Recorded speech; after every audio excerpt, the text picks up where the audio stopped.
Hey guys, welcome back to the WODdoc Project 365, episode 1254. Guys, if you're following along on YouTube, please jump on over to the WODdoc.com. Check out all of our full-length episodes. That's where we house them. What we're talking about today is some handstand stuff. You guys might have seen me just put up a picture about doing some handstands before.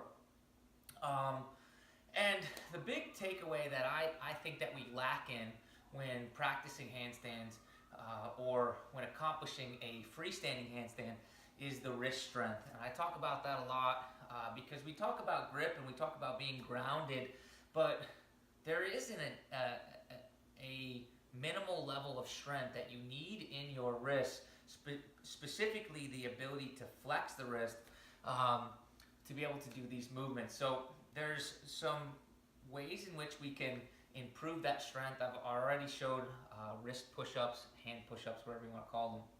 But today what we're going to do is show you another way to really start to engage wrist flexion. I'm going to show you it from a yoga position, then I'm going to show you a regression from that for those of you guys that aren't stronger. So this first one is from the crow position, okay? And when we get down in this position, it's super important that one, you have that good strong frog or crow position. That's this position right here where I put my hands down in that push-up stance. I have my fingers planted, my hands are nice and grasped, and I'm feeling the ground. And I need to be good into this position.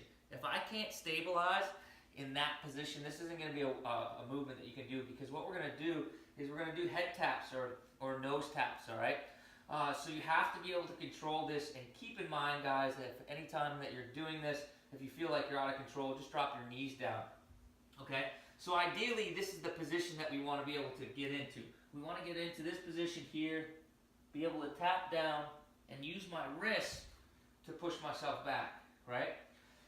If I ever feel like I'm in danger in this position, I could just drop my knees down and I get into where I am right here. But what I want you guys to focus on is, can you return to balance and then go back to another nose or forehead tap?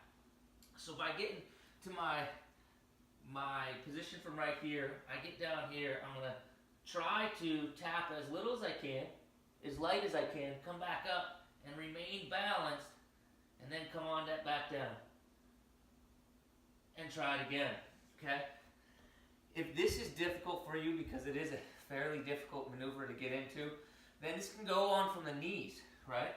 What we're trying to do here is, if I'm from my knees, I'm just going to try to extend myself as far forward so I get my hands as low as I can towards my waist, right?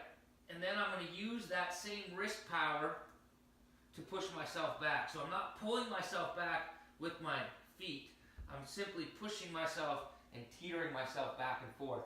So this can turn into a workout all on its own, where I push myself forward, I look a little bit farther, and again, continue to explore that realm, each time feeling the pressure into the forearms, into the wrist, and each time working harder to press myself backwards. If I can do that, if I can get proper wrist strength, the balancing portion of it becomes much easier. But if we don't have that wrist strength, every single time that we start to teeter, it becomes very difficult to find our center of mass and our balance point. So, questions, comments, please post them below. And until tomorrow, guys, we are optimizing function to optimize performance.